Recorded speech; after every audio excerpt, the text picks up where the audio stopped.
Look what I've created in IQ Designer. If you like these designs, I'll make them available on my website, which I'll link below. If you're one of my Patreon subscribers, this is included in your subscription, so keep that in mind. In this video, I'm going to design these within IQ Designer as well as show you the process of making these coasters. If you like this content, please be sure to like this video and subscribe to my channel. Oh, and post pictures of your coasters within my Facebook group. I'll link that below as well. Okay, let's get started. We'll be designing our coasters on the Baby Lock Solaris within the IQ Designer. I also have another tutorial that I created using the Baby Lock Altair. If you have a Meridian, you'll be able to walk through the process following along within that tutorial also. You'll notice on the screen we have Sewing, Embroidery, and IQ Designer. We'll select IQ Designer. This is where we'll be designing our coaster together. And if you'll notice on the screen, I have different icons that I can choose from. And I'm going to walk you through selecting whichever ones we need for the step that we're creating. Now, whenever I created the coaster, I created it in a way that we're stitching it all within the hoop and finishing it completely. We will need a placement stitch, a tack down stitch. We'll be stitching a fill design, and then we'll need a construction stitch.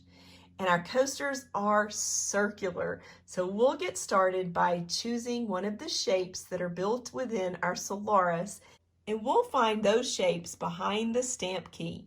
If you'll notice here in the center on the right hand side of the screen, you see a circle and a square icon. This is our stamp icon. We'll select our stamp icon, and then we'll select our circle shape. We'll select OK. Now at this point, I'm going to use this circle quite a few times, and I want to make sure that the size is consistent. So we'll size it. We'll select size. We're going to create our coaster that we'll embroider using our 5x7 hoop. You'll notice here this icon has little arrows in it, and they're facing all within the center of the square. That's going to allow us to size down our circle. I'm in inches. We're going to size our circle down to 4.99. I can hold down or I can click one at a time. You'll notice when I hold down it goes pretty fast. Oh, we got it spot on. All right, so we'll leave it at 4.99. I'll select OK. And then next I want to select and create my circle with a straight stitch outline. So if you'll notice in this area, this is my line property. So anytime I create a stitch that's going to be an outline stitch or a line stitch, we'll make those decisions in this area. I have another area below the icon that represents the fill stitches. In a little bit, we'll be using these icons as well, but we'll get started up here in our line properties. You'll notice how it has a zigzag stitch. Your machine defaults to a zigzag stitch whenever you get started in that line property area. We want a straight stitch. So we'll select our straight stitch. I'll also select a tile color. I'm going to use a purple, and we'll touch OK. Next, we'll want to select our fill cup. Whenever we apply a new property to a shape or within an area, we have to actually apply that to the area. And you'll do that by selecting the fill. I can bring my cursor over here and touch the line, or I can place my finger on the screen and just kind of sweep it over the line. Now we've applied that line property to our circle. We'll select next. And the next thing I want to do is decide how long I want my stitch length to be. It's a straight stitch, and this is in inches. Now when I'm sizing the circle, I like to look at inches, but whenever I'm choosing a stitch length, I really like to see those millimeter measurements. So we'll select our settings key at the top, and then we'll go to page 9. And we'll change our units from inches to millimeters. As a seamstress, you're probably very comfortable with stitch length in millimeters. A standard straight stitch on a sewing machine is typically 2.5. Let's select this area. We'll just give it a click. And this is where we can change it. I'm going to bring it up to 2.5. We'll select OK. And before we select set, we want to place this in memory. That way we don't have to resize that circle each time, and we'll use it multiple times, and that'll go really quickly for us. So we'll select memory, and we'll place it within the memory of the IQ Designer. Now we'll select set and OK. Now we're just getting the message saying, hey, you're getting ready to go over to the embroidery side of the machine. Are you sure you don't want to go back and make any changes to what you have on your workspace? We're good. We're going to select OK. And now we're on the embroidery side of the machine. All right, let's go back to IQ Designer and add a tack down stitch. This is our placement stitch. So we'll select add, and then we'll select IQ Designer in this lower right-hand corner. Then we'll want to access the memory of IQ Designer by selecting the icon in this upper right-hand corner. It looks like a little pocket with the arrow facing to the right, just underneath your home screen. So we'll select that icon.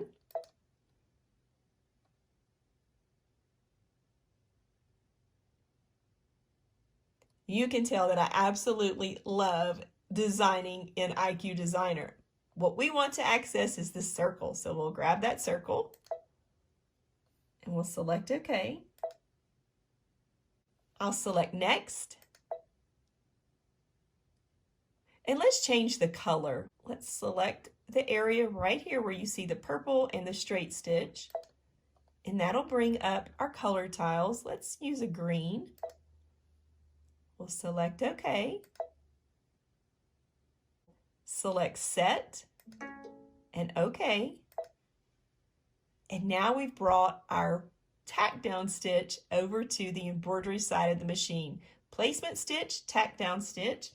Let's go back and add a fill stitch. We'll go to IQ Designer once again.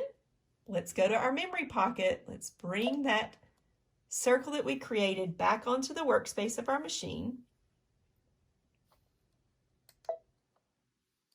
We'll select it. We'll select OK. We want to use this circle as a barrier, as an outside line. I don't want this to stitch a straight stitch around the circle. So the first thing I want to do is go into my line properties. I'll select no stitch and OK. Now once again, we need to select our fill cup. We need to touch this line, whether you drag your finger on it or place your cursor on it. Let's just use the cursor this time because I'm using a mouse that I have plugged into the side of my machine. Now we've applied that no stitch line. You'll notice that the line property changed up in this area. Now let's go into our fill stitch area, those beautiful fill stitch properties. Let's go to the third icon. We'll select select. And let's choose those circles. We'll select OK and OK once again. And now, once again, we need to select that fill cup. We will need to touch inside the circle with your cursor or your finger. Now we've applied that fill stitch to the center inside area of our circle. Let's select next. And now we get to make a few other decisions. I can have it stitch at 100%, but this is a little bit smaller, so I changed the size of my circles to about 90%. So we'll select that size icon and select that minus until we get to 90%. We'll select OK. It's going to change. You'll notice that my size has changed a little bit. Everything else at this point, I'm going to leave the same. We'll select set and OK. And now we're once again on the embroidery side of our machine. The last thing we need is a construction stitch. So let's add, back over to IQ Designer, memory pocket.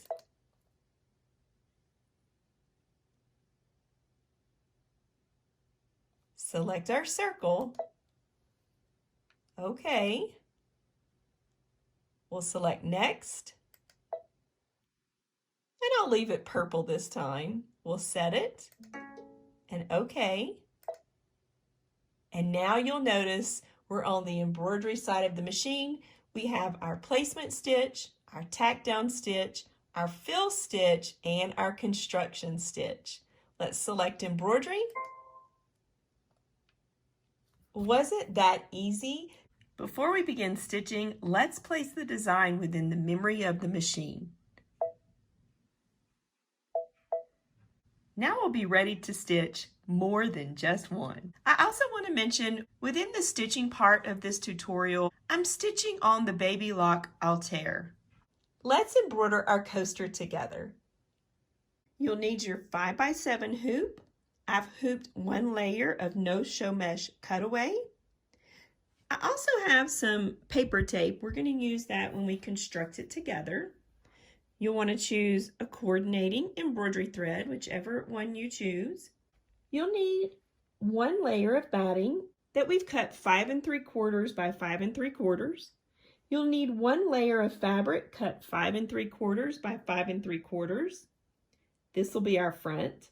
And then you're going to need 2 more pieces of fabric that's cut 5 3/4 high by 8 inches wide. And you'll notice that I've already pressed these 2 pieces in half, wrong sides together. I'm creating these on solid fabric. These will look really great if you use a printed quilter's cotton fabric as well. Now that we've got our supplies, let's head over to the machine and start stitching. The first thing we're going to do is stitch our placement stitch. So let's lower our presser foot.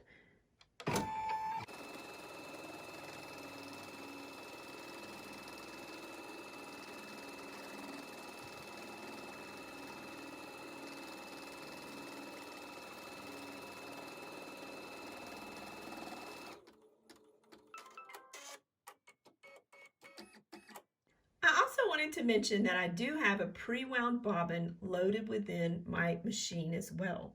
Now that we've stitched our placement stitch, we'll take our square of fabric and our square of batting and layer them together. So you'll notice that I have the fabric sitting on top of the batting, and they're both the same size, so that's really easy to just align those together.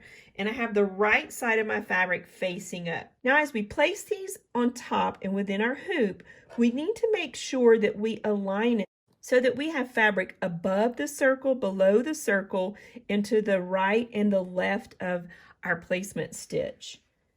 So just place it in there and then peek, raise up your batting and your fabric. And again, just give it a look. We'll know that we're going to start right here, so we have a good little bit above. I'm going to scoot it down a little bit more. And then I'll look over to the left. Okay, that looks good. Let's tack down our fabric and our batting.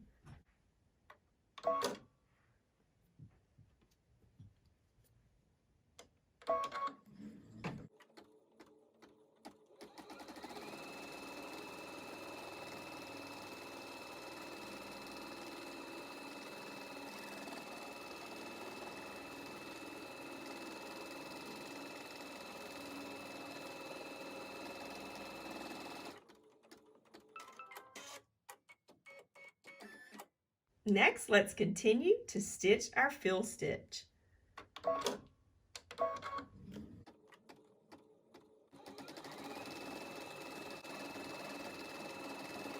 We've completed our embroidery. Let's construct our backs to our front. Here is one of our pieces of fabric that I've pressed in half. You'll notice that I have the folded edge over here. I like placing the left side on first, and I just align the cut raw edges at the top with the raw edges on the square and the cut raw edges at the bottom along the raw edges of the square.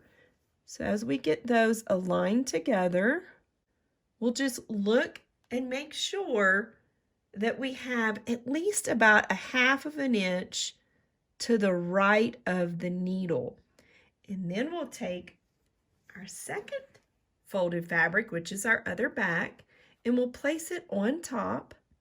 Now you'll notice as we place it on top, we'll want to overlap the top back over the bottom back. When you place your folded back on, again, you'll align those top and bottom raw edges. And then, again, I just made sure I overlapped it about 1/2 inch or so. You'll have some extra on the outer edges with your backs. We'll trim that away once we're finished.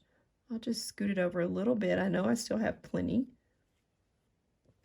We've got to have a little bit of an overlap so that when we flip it right side out, it'll look really pretty on the back. Now that we've placed those where they need to go, I'm going to grab some of my paper tape.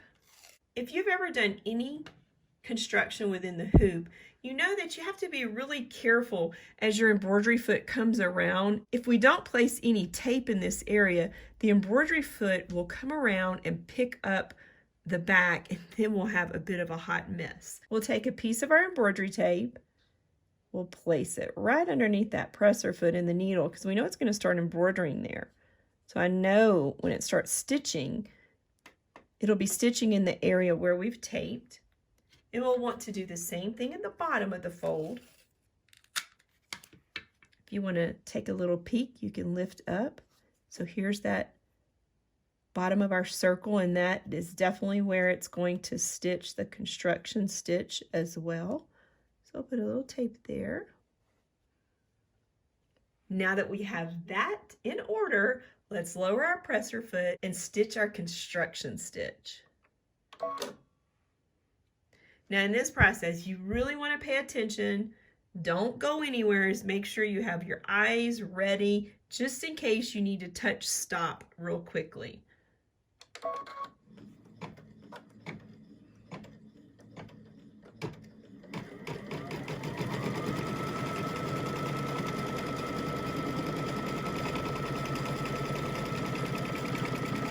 That went well.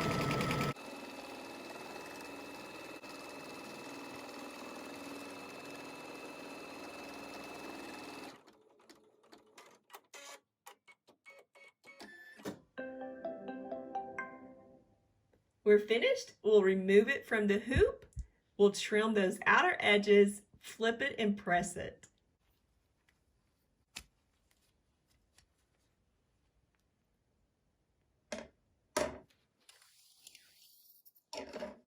Remove the tape at this point.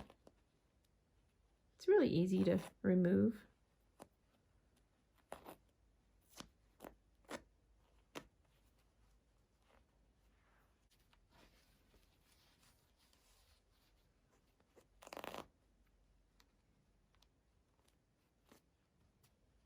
We'll cut around the outside edge of the circle, leaving about a scant 1/4 inch.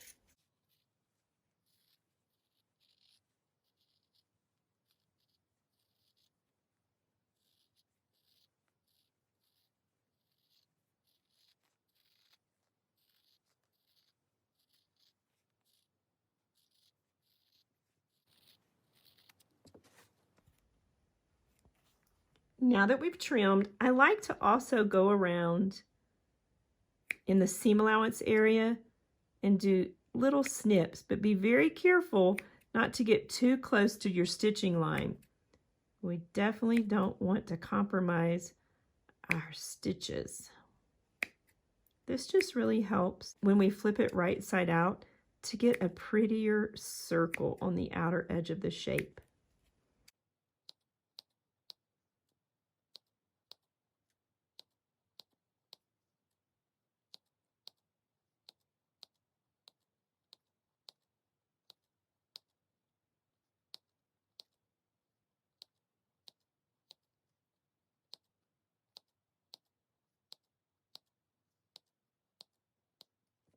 Now that we've clipped it, let's turn it right side out.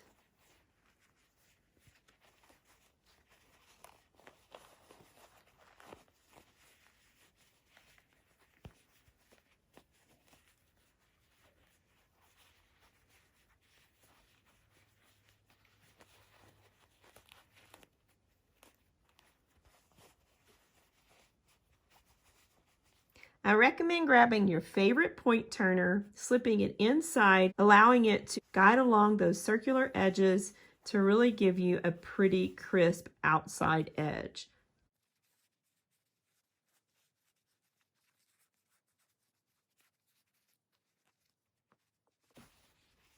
Now that that's done, I'll head over to my ironing station, press it really well, use a little bit of spray starch or best press, whatever is your favorite, to give this a really pretty professional finish. Well, I hope y'all enjoyed creating our coasters together. I just love the way it looks, and these are so handy to have, and they're also great gifts. Don't forget to like and subscribe. Also, join my Facebook group if you haven't. Post those pictures so I can see yours as well. I'll see you next time.